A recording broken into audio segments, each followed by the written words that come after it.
Because entrepreneurs are the ones that left their current countries to come here, and that's deep in our blood, deep and broad in our blood. We really want to make a little bet, right? I mean, fire bullets before you fire cannonballs. And I think that's what we have to look at as entrepreneurs. At the same time, is there's no reward without a risk. And so then I realized, whatever I do, if I produce value, someone will see that and contribute to it. If you are not self-disciplined, you're not going to be a good entrepreneur. If you can't wake yourself up to show up at 8 o'clock and make sure that you're doing everything necessary to run the business forward, you're not a good entrepreneur. So that's the first one. Second is others.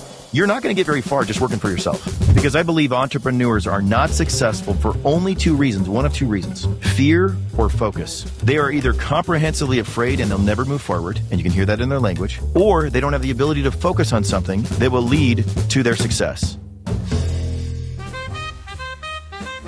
Reed, I appreciate you taking some time to jump on the program. I'm looking forward to this conversation. Thanks, Walter. Let me start with the question I ask a lot of guests. Is there a book that you reread or you gift a lot to business colleagues? Well, I would say, one, I was heavily influenced by Zig Ziglar early, but if I'm going to take a book, I would say the book is actually going to be the book that I wrote, and I know it sounds self-edifying, but I think it's valuable for the conversation, and it's Transformed Through Purpose, because really, the content that I've learned over my 30-year sales career is, first, develop self, and that's what this first book, Transformed Through Purpose, is. Second book is Lead Exponentially, I wrote, and that's develop others. And the third is brand new, and it's going to be released out in this summer. And that's about developing organizations. And interwoven through all of those are the sales experience I've developed over my career that led to my entrepreneurial journey, and the systems you can build multiple business tracks on. And so those would be the ones I'd recommend. But if you ask me externally to that, I think I love Zig Ziglar. Early in my career, I listened to his tapes. It was Automobile University. Back when we had cassette tapes in the car, and then some had CDs for a while. For sure. And we drove places in cars and went to talk to people in offices. Right. That used to happen. Yeah, not as much as it used to. I mean, you told me you spoke to 3 different countries today. That's correct. Yeah, all on these platforms like this, and it's highly valuable. And as much as you talk to other countries, there's so much that's different, but there's a lot that's the same. Right? We all have aspirations to be better and grow and have impact as entrepreneurs, regardless of the country we reside within.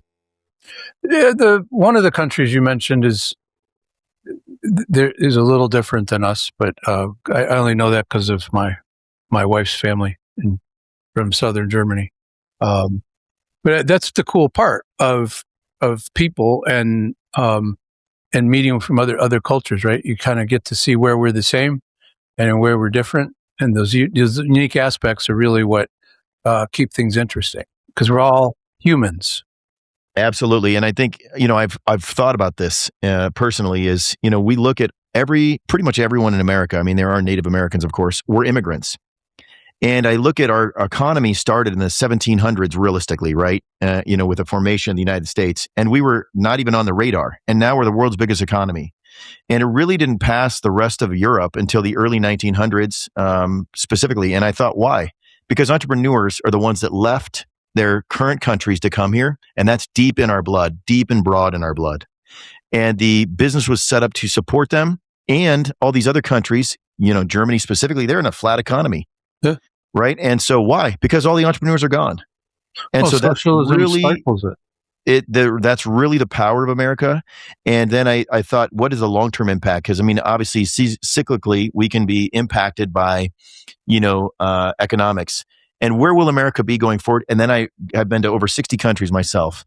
And I realized the infrastructure here is so stable that we can build on top of it. I'm talking about our roads, our power, our internet. I mean, you go to other countries, you have traffic jams, and the way that it's all set up, water's consistent here, clean, all these other things. So then you can go build on top of that. But if you don't have those things, you can't build on it. You got to worry about eating that day, drinking water, making sure your internet doesn't go down and your power isn't there. Paying off a government official and just going through the bureaucracy. I mean, we have that and we complain about it, but it's a lot better here than it is in other countries. And we complain about it a lot, but if we went and visited some other countries, we could come home and be appreciative of what it is we have. Let's talk a little bit about your entrepreneurial journey. Like when you were a kid, did you think you were going to be doing what you're doing right now? Yeah, so I'm going to go back since we started it, and we mentioned this right before. My great-great-grandfather immigrated from Arbagen, Switzerland. He was 18 years old, one of four boys, came here, got the money out of his grandfather's or his dad's pocket, and then hopped on a train. Months later, landed in Duncan, Nebraska, here in the middle of Nebraska, where I live in Omaha. It's about an hour and a half from here. And then he farmed the land, got his land act, staked his claim. Now he was an owner of a farm, right? First entrepreneur. And then he had four sons, which was my great-grandfather. They staked a claim. My grandfather came and was farming, and tractors had been invented and crops had accelerated. And my dad talked to my grandfather, and my grandfather said, "What do you want to be?" And my dad said, "I'll be a farmer." He said, "No, you're not." He said, I am not making any money as a farmer. Production's gone way up and price has gone way down. And I'm going to work until I can't work anymore. And you're going to go to college." And so my dad left and went to college, University of Nebraska, actually, and then became a shop teacher, like a industrial arts teacher at a school, and he was teaching him how to farm fix things, right? And so again, that was a carry forward. And then he eventually got an opportunity to build homes and became a superintendent. Then he started his superintendent business about the time I started this business 19 years ago, actually. And so then that was the journey. And so I feel compelled to carry that entrepreneurial spirit forward because, like I said, when I kind of talked about immigration here, I had an entrepreneurial maybe it's in my blood to that degree. And so then I remember in junior high, in fact, I got in trouble for this and I never really tell the story. I got my first Saturday school, but I saw that gum was being sold in a vending machine for 25 cents a pack. And it was that double mint gum, if you know that. And so I was at Target and I saw 10 packs for $1. And I thought, this is 10 cents. So I'd go sell those packs of gum to my friends for $0.25. And I mean, making money. And the teacher's like, "You are selling drugs," is what they said. That's what they got me on. I was like, "Well, technically, there's nothing in this gum." And they're like, "Well, it's sugar." I'm like, "Okay, I guess technically that's." And so Which then was in the vending machine, though? Yeah, exactly. That's all she could give me on a technicality, but I was underwriting their income. But what I really realized, and I think this was the starting point, is that as an entrepreneur, it's really solving a problem with service is really where I'm leaning now, better than the alternative. And so I didn't care about gum. I cared about making a little bit of money as a 7th, 8th grader, right?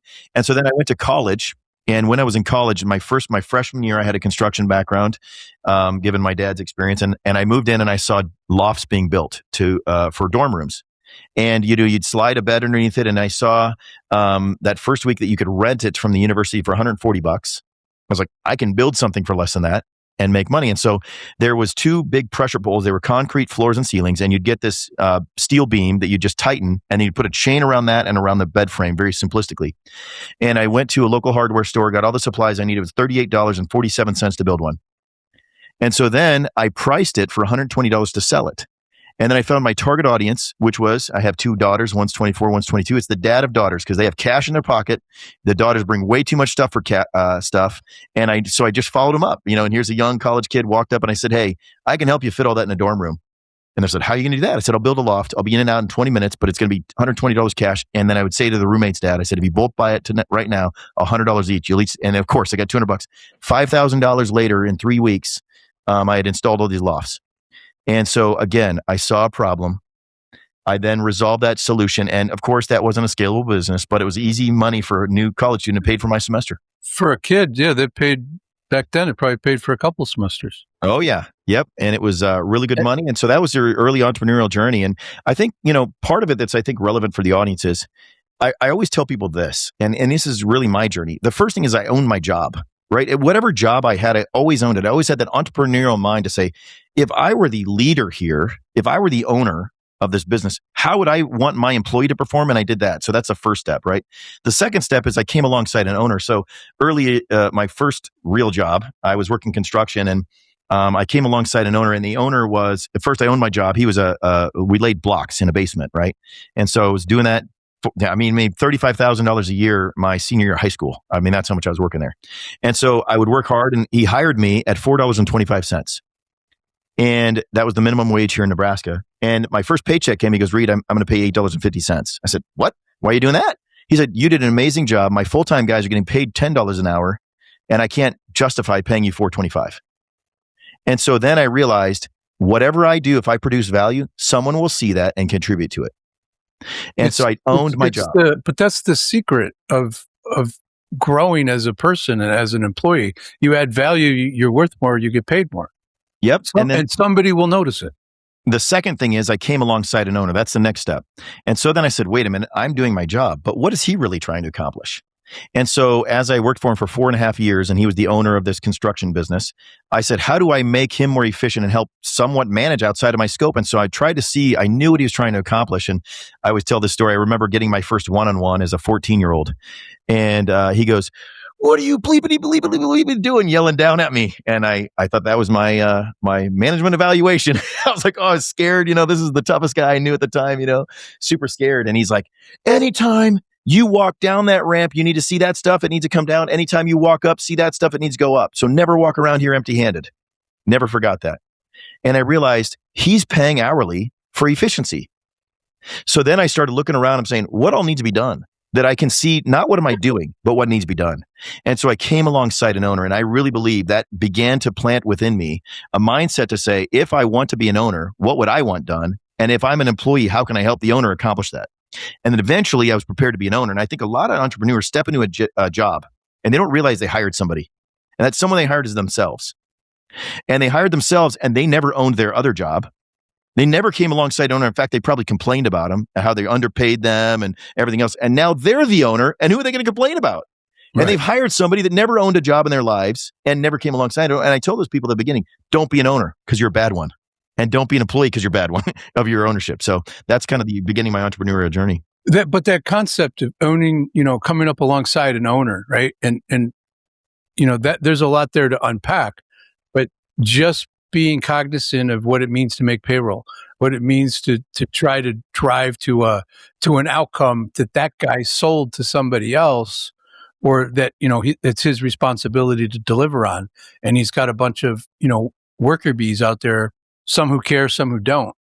But once you understand what it means to make payroll, right now you're really an entrepreneur, because we've all sweated out making payroll at some point, and did what was necessary to do that. I love that concept, and I have a 24-year-old. Well, she'll be 24 in a couple weeks, and with her work ethic and her desire to do a great job, just because she's not going to do something half-assed, you should own the world in 10 years. Right? There's nothing you can't accomplish when you have the right work ethic and that desire to keep getting better. And, she also raises her hand when she's stuck, right? And she's not happy about it, but she goes to the people that are above her. It's like, hey, when you had this problem, what did you do? And they're like, well, you have this option, you have that option, and then they solve a problem because, and she's realized that they don't look down on her. They actually appreciate the fact that she's trying to solve a problem that normally gets swept under the rug. But learning that at 14, 15 years old is a pretty powerful lesson to learn. Entrepreneurs drive this country, right? You kind of spoke to that before about the infrastructure that's in place and the regulatory situation that we can go start a business without a lot of grief. And even as a kid, you can go build something, right? You probably didn't have all the insurance, and you probably didn't have all the certifications for that, but it stood up. You knew how to do it. You took your skill and put it to work. And that's really the essence of entrepreneurial business. So the premise of us getting together and having this was something that I saw you had talked about, that the generation of, I'm going to call them kids, 20s and 30-year-olds, they're not millennials. What the hell are they? Gen Y? Gen Y, yep. And I would say WHY, that kind of Y, because they always want to understand why. Yeah. WHY. All right, I'll use that because my daughter calls me a boomer when she's trying to annoy me. Which is often. So that group, I mean, your premise was they have so much stuff coming at them. There's so many access to information and activities out there, but they don't have somebody that like we had. And I'll kind of let you pick it up from there and talk about those names. Yeah. So basically, I think that the next generation of entrepreneurs is going to approach the world differently. And I'm going to go back to my family legacy story. So my great great grandfather immigrated here to be an entrepreneur out of scarcity. There was nothing left, right? Then my great grandfather did it for opportunity, right? Because there was 4 people in Arvag, Switzerland, to divide about an acre. You couldn't feed multiple families there, right? Wouldn't happen. And so then he left for scarcity. My great grandfather was out of opportunity, right? My grandfather stopped it because of economics. My dad, he wanted opportunity that would lead to autonomy, right? He went to become a teacher. And what does that mean? I'll do any job, anywhere, but I want to have some autonomy when I retire, a pension, an autonomy to retire. Security. Some form of security. And we see that with that generation of workforce. And that's entrepreneurialism to them. Then we look at my generation that I'm in, and we want opportunity, but earlier autonomy, right? So I'll work hard in my 20s so I can have the house I want to own in my 30s and go join a golf course in my 30s. I don't have to wait till I'm 65 to move to Florida and Arizona. That's the previous generation, right? That's where their autonomy came in.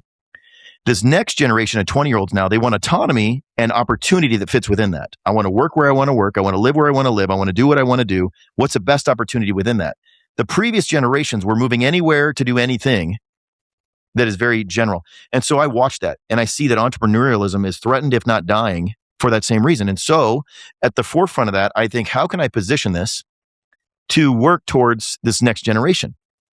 And so I am doing something technology, and we use technology as a kind of a forefront of that. And, Walter, we kind of had a pre-show conversation, and we talked about first sales was getting the phone book, and that was your sales leads, right? It's like, here's the names and phone numbers of everybody you need to talk to. And I remember someone telling me, and they're like, 1 out of 100 of these are buyer. You just got to find the one. And so call a 100, and then we're like, oh my gosh. And so, we're dialing all the way down. And then eventually, I worked for Xerox in the late 90s. And they had a database. They had the first, effectively the CRM with a lead database. They preloaded and there was phone numbers in there. So at least it was somewhat automated. You still had to do the auto dialers came in, and I did telemarketing early on, selling Sprint phone conversions, et cetera. So they started getting these auto dialers and databases. Well, that is no longer relevant. People don't pick up phone calls anymore, right? They don't add the data. Now it's all on an app-driven basis. And so recognizing that, I built a software application that takes away the company in contact. This is super critical to understand. So the company in contact used to be where you got that lead. Well, now people stay at a job for less than 3 years. So their name is not relevant to the contact it was associated with. People don't stay at the same career for 40 years. So you call them and like, oh, sorry, new number, and people don't answer the phone.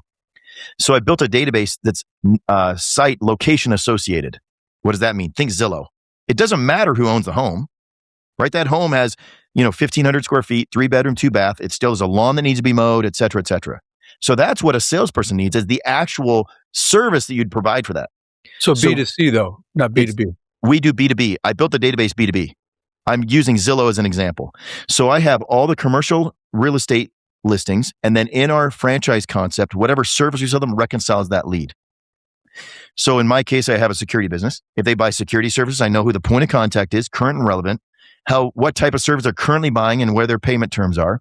Then I launched another franchise concept, Filter Go, which leads to this 20-year-old. So if they have any commercial air conditioning unit, they need a filter replaced. Then I can go and get pest control, same lead, same contact, same information, know all the other information that's all in that database because they own the database now. And all these services are reconciled against that. And I know the margins that does, how frequently they pay, their financial circumstances, all the data that you'd ever want from them.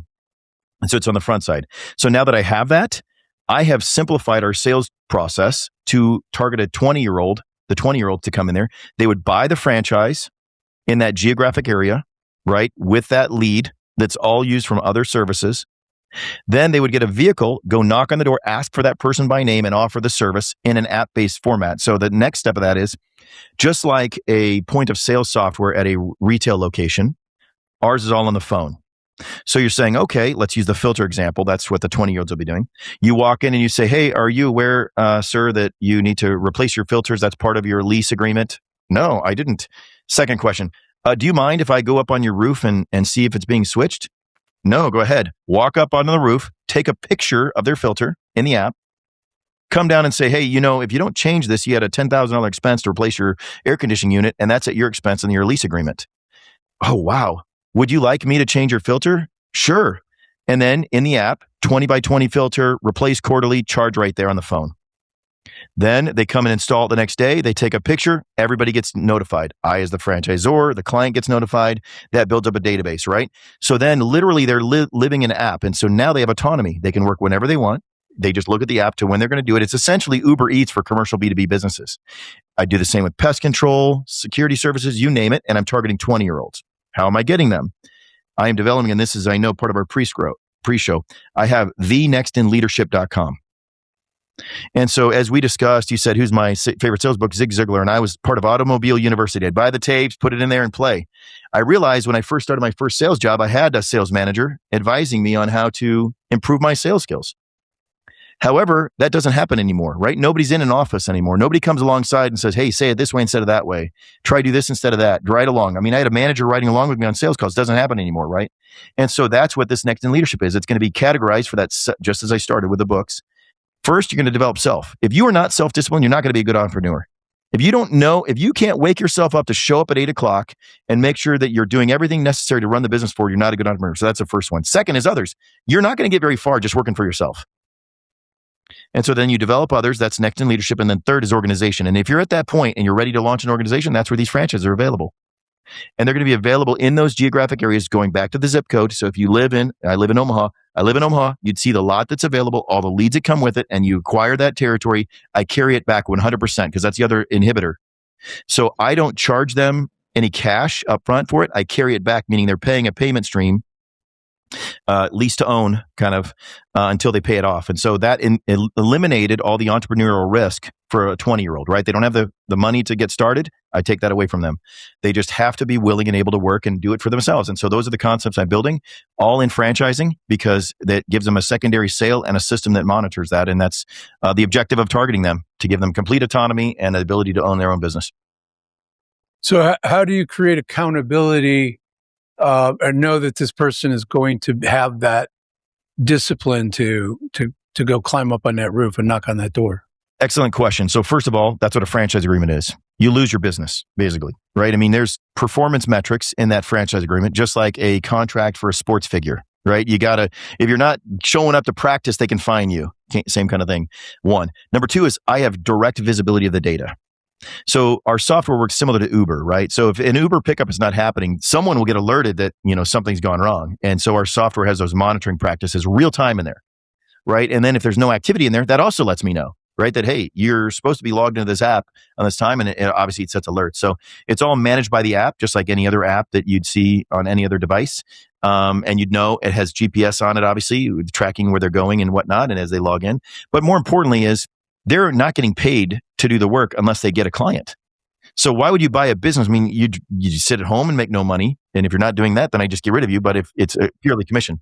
Yeah. That inside of that, there's the accountability. But I guess my question, I'll rephrase it. How do you identify that pre-entrepreneur, right? They haven't done it, right? How do you identify before they sign on the dotted line that they're a good candidate? Because I've owned a franchise and I've seen other franchisees at conferences, and it's like, wow, how the hell did you get into the same business that I am? You can barely sell your way out of a paper bag. And sometimes, that's the model of the franchisor, right? And I'm not saying that's yours, but there were franchisors just looking to get that up front. So yours is dependent upon them being successful. So how do you evaluate them to make sure? Yeah. So, in this concept, I've sold 500 franchisees, and then preceding that, I had 250 before that. So I've sold 750 of them, and that is, countless leads before that, right? And I've met with all of them personally, right? I meet with all of them, and I make the final decision in every sense. And so, what I've learned to directly answer your question is their language. Why? Because your thoughts precipitate your language precipitates your actions. So if they are saying, and here's what I'm specifically listening for, I know who owns them by how they say that. If they're looking at, why didn't your career work? Oh, blame. Responsibility. Right. So if they don't take responsibility in their language for their current or past circumstances, and then the second stage, if they say take responsibility, are you looking at the present or the future? If they're saying, well, what do you offer me right now? And what can I do right now? What contracts do I have right now that'll stabilize, right? Because I believe entrepreneurs are not successful for only two reasons, one of two reasons: fear or focus.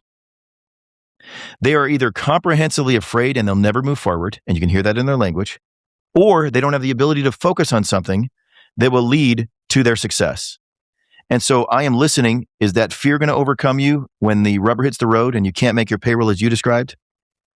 Or are you going to be too distracted to make your payroll because you can't focus on what needs to be done in the moment? And so I'm listening. Are they governed by their greatest fear, or do they quickly lose focus, neither of which will make them a good entrepreneur? And then, of course, it's intuition. And I know we were discussing pre-call that you always ask a question at the end, and it's about cigars, of course, and that's part of the show. And the answers have surprised you from different people, and I would say the same thing in that as well. Some people you thought didn't have the ability to do that, and so that's where it has to be. As an entrepreneur, we cannot analyze everything and let the analytics offer the business. We have to leverage analytics to use our intuition. And so then it comes down to intuition, Walter. And so I'll tell you, some of the people that others would never bet on are the best bets I would make. And some people everyone would bet on, I would never consider to bet on. And so it's because of that experience selling 750 franchises and knowing what has happened. I built intuition over the time. And how do you document that? It's difficult to answer the question because it's hard to pass that over. But at the same time I know a winner when I see one, and I can tell a loser when I can't. And there's the people in between, they're going to have to figure it out over time. And you got to take that risk too. We do a lot of interviewing of salespeople and sales leaders. And, there's a lot of data points in there that we look at. There's certain analytics that we look at. There's certain data points that we, from the resume to, a cover letter to just all of these pieces. And a lot of it is their language, the linguistics that you're talking about, right? How are they phrasing things? Do they take responsibility? And what it comes down to is you got all of this information that should help you disqualify candidates along the way, right? And this is what I try to help somebody think about it this way. We're looking to find the reason why this person might not be successful.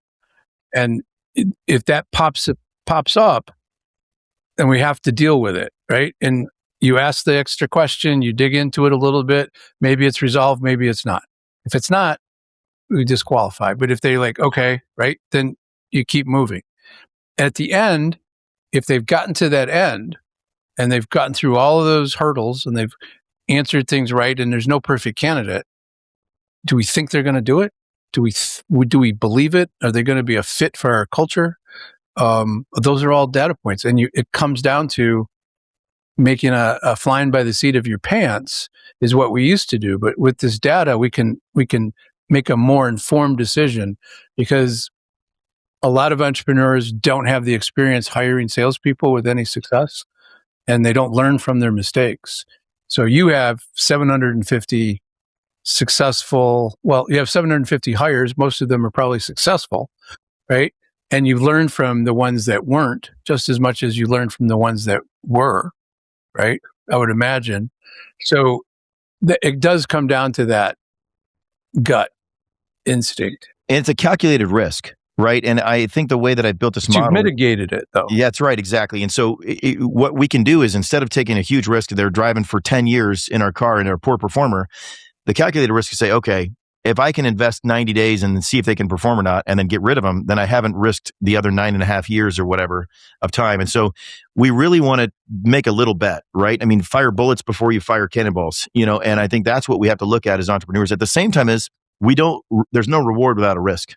And so there's many times, and I tell people this: the first year, it's a cost to the employer. The second year, it should be a wash. The third year, the employer makes all the money returns.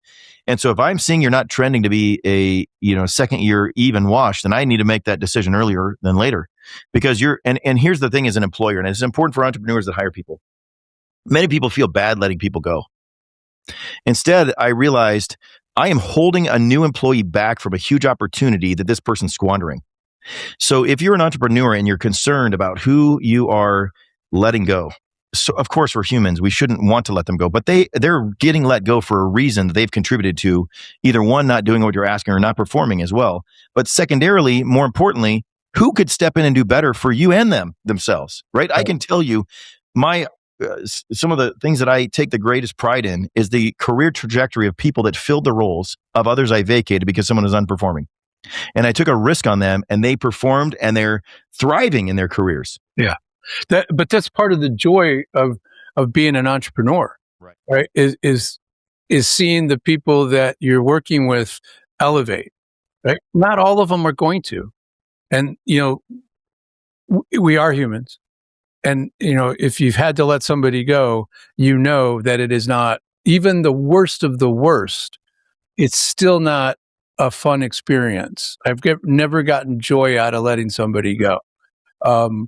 Because it's a human, and you're affecting their life, and they may have made all the bad decisions, but let them go be successful in another spot. But more importantly, to what you said, give somebody else a shot to be successful and to change their life.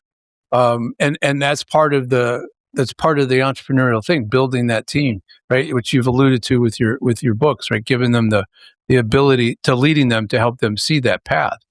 I mean, I knew we were gonna get deep into this and get to a time constraint. But if somebody is interested in learning more, where do they go to learn more about Reed, or learn more about the franchise, to learn more about these opportunities, especially if they're a kid? Yep, thenextinleadership.com. And so that is a site that they can find me, but also the content, and then obviously the opportunities, any franchise concept. And for me, it's not necessarily to sell a franchise, right? I'm doing that anyway. I'm growing the business. But really, I look at who's going to carry the next economy 20 years from now, right? Who's the person that my great-great-grandfather didn't realize they're creating an opportunity for, and I'm going to carry that forward. And so I really want to invest in that next generation, because we have to do that as the next generation leaders, right? And so The Next in Leadership is a platform to do that. And, I think many people in our generation are concerned, if not complaining, about how are they going to carry the economy. And I'm a believer of doing something about that instead of just talking about it. And so that's why this website, The Next in Leadership, is a tool for that. It'll be where this podcast will be at, among other things, as just content they can consume to develop. They can have their own they can have their exercise university, right? Is that where they listen to your podcast, on the treadmill or whatever? So yeah, I mean, sometimes it's in the car, sometimes it's on a treadmill. I don't know. Some people might listen to it in the bathroom, for all I know. But I think that's kind of the last point, is it to have a passion for a business, to do something for a community, right? Not just a geographic, but a community of 20 and 30-year-olds to have an opportunity to experience what we've experienced, the joy of entrepreneurship. Because I think we're all, I say this all the time, like, I'm unemployable. I have a client that, I'm trying to help them fill a role. And they're like, it'd just be a lot easier if you would just take this job, right? And, I'm like, well, one, I take a pay cut. Two, I'm unemployable. I just couldn't go work for somebody anymore. It's just not too many constraints. So last question, past or present, any relationship with cigars, Reed? I'm probably going to give you an obscure answer you probably didn't think about, but cigars, to me, the tobacco was one of the first consumed products for the sake of enjoyment. And it actually set up distribution channels across the globe. And I didn't realize tobacco is there, but ultimately it was a peace offering at the earlier stages, and created pieces as a form of entertainment. It was a time where they socialized, certainly that, and I would say alcohol at the same time. But amazingly, it set up distribution channels as a way to pass. And so to me, I think it is a tool that has created community connections in ways that you would never consider. And I learned that by reading Plants That Changed the World. It was an interesting, I maybe educate myself, 50 plants that changed the world. And that was one of them. And it was one of them that people hadn't considered. Of course, the coffee bean being another one. Sure. And the cocoa bean being a big one. But I thought that was interesting to see how it set up distribution, and because it was lightweight, easy to carry and pack, but also something that could be social and consumed, as opposed to something that you get caloric benefit from or otherwise. So, well, you're the first person to mention that. You're the first person to mention the fact that it Native Americans, Indians, that was a way of, a ritual, and to demonstrate some ability to communicate, right? It would be nice that, maybe we should send a box of cigars to our friends in Washington and have them start There you go. Down and learning how to freaking communicate and getting along a little better. They'd probably expect cash in that box if you're sending it, to be honest, but maybe that's how things operate up there. I don't know. Yeah, I'd get in trouble because it's illegal for me to send cigars because I don't have a license. Ah, gotcha. But the premise is the same, right? Because I can travel wherever and find the cigar shop and go in, and I've got instant connection with whoever's in that space, right? They could be a group of farmers. There's my daughter lives in Lexington, Kentucky, and she stayed there after school. And I went into this one little cigar shop, and it happens when you go into a small one. It's always the same. Everybody turns and looks, so who's the new guy, right? And what's he going to do? And then they see you go into the humidor, come out with a stick, and then they're looking to see what it is. And then they nod approvingly or not. And then you're in, right? Yeah. That's it. No words spoken. If you come in and look for some vape refiller or something, you're not in. That's right. You're going to be asked to leave. But that's part of that is, for me, is social. And it's also something that allows me to, like, I have a contemplative cigar from time to time, where I take my notebook and a cigar, and sometimes there's bourbon involved, but I can sit there and write, I can think, right? Because my hands are occupied and I can just, my brain is just working. And I call that contemplative. But a lot of time it's just getting together with a bunch of guys solving the world's problems and talking smart. Yeah. So we'll have all of those websites in the show notes. It's an intriguing prospect for that young man or woman. How many women do you have that's doing this? As franchise owners, probably less than 10% of our franchise are in the security space. I think the filter business, there may be more. Security is if you're paying attention kind of how things go, it's a little bit of it's overnight work for one. Number two, it's you got to be prepared for challenges. So I think it's not as appealing. Let's put it that way. Yeah. Okay.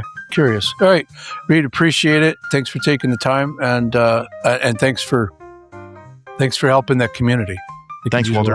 Thanks for having me.